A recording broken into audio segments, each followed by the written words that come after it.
Well, the string of recent mass shootings reigniting the gun debate. Channel 5's Taylor Winkle took a closer look at our gun laws here in Texas. She's live tonight in our newsroom. Yeah, the law for gun sales in the state of Texas is set by the federal government. Texas doesn't put any additional laws or restrictions on gun sales, and generally speaking, as long as you're 18 or 21, depending on the type of the gun, if you can pass a background check, you can buy one. It's a straightforward process. This is a federal form.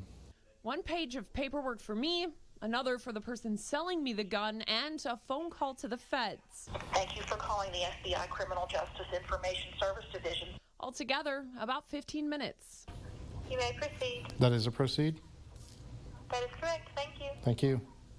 And I'm legally cleared to buy and walk away with a gun today. No permit to make the purchase was necessary, and I didn't need a license to own it. We're going to do whatever the state legally mandates us to do. We're just going to follow the laws. All I did need was a clean record and some form of state ID. It didn't even have to be from Texas. On my application, I verify that I've never been convicted of a crime punishable by more than a year in prison, indicted of one, a fugitive, or that a courtroom has ever found me, quote, mentally defective, among other things. Lone Star Guns owner Brian Guetta says if at any point during a transaction a seller feels something is off with the buyer, they can stop it. They're under no obligation to continue the sale if they feel that something's wrong or that the person is going to do something with the gun. In Texas, there aren't any laws banning the purchase of an AK-47 style weapon like the El Paso shooter used.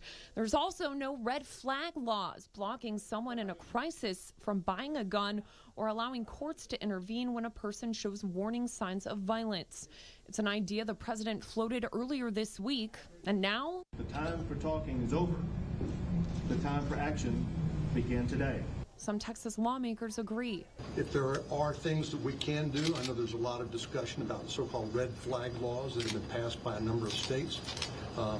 This is something that that I think we need to discuss and see, is there a way to identify some of these shooters early before they commit their act of violence?